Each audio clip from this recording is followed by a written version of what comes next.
Ayan mga idol, ganito ako sa bahay pag darating galing ng trabaho. Ito yung nadadatngan ko, hugasan. Aray ko! Hindi nagsisipag-hugas yung mga anak ko.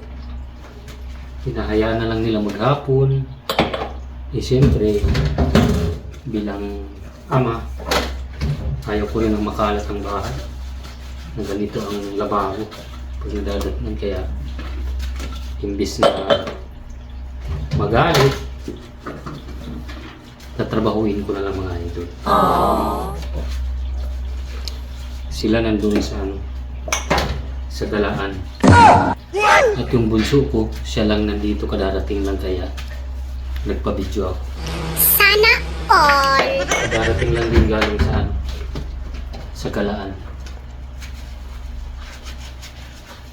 Ganito po araw-araw yung routine ko dito sa bahay. Trabaho. Tapos pag dadating dito sa bahay, hugas ng plato. Di ba?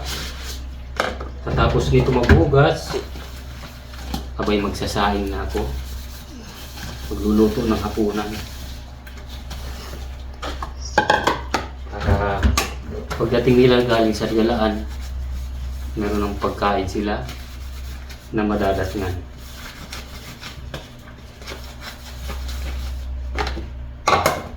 Minsan, gusto ko nang sumuko, kaso hindi pwede. Mga anak ko pa rin sila.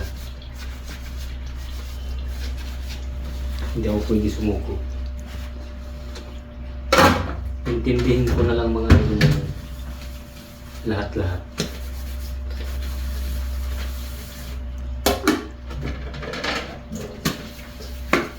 Mahal ko kasi mga anak ko. Sobrang mahal na mahal ko ang mga anak ko. Kaya kahit hirap na hirap ako, sige na. Suportahan na lang kung anong ginagawa nila. Marirealize din naman nila yan balang araw. Pag sila naman ang nagpamilya at dumating ang araw na maging magulang na rin sila, doon na rin yan nila maintindihan. Kasi ako ganun din naman. Ganun din naman ako noon. Wala akong pakialam noon.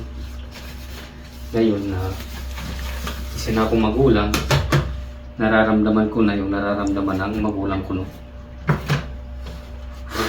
Mahirap pala. Napakahirap pala mga idol. Yung hindi lang ito makakaramdam at yung hindi marunong umintindi, yan yung walang mga puso. Mga pusong bato.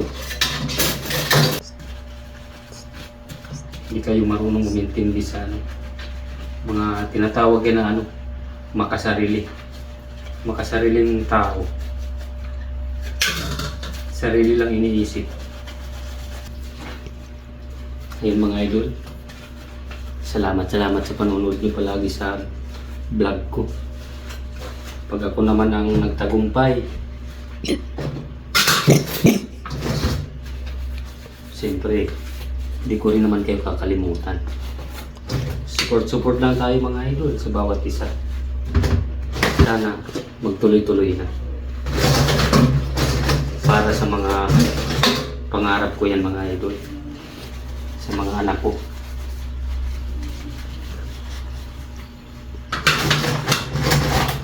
Maraming salamat mga idol. Thank you so much sa panonood. Sana lagi kayong magko-comment kung saan din nakakarating ang video ko. Maraming salamat. Ingat po kayo palagi. Bye-bye.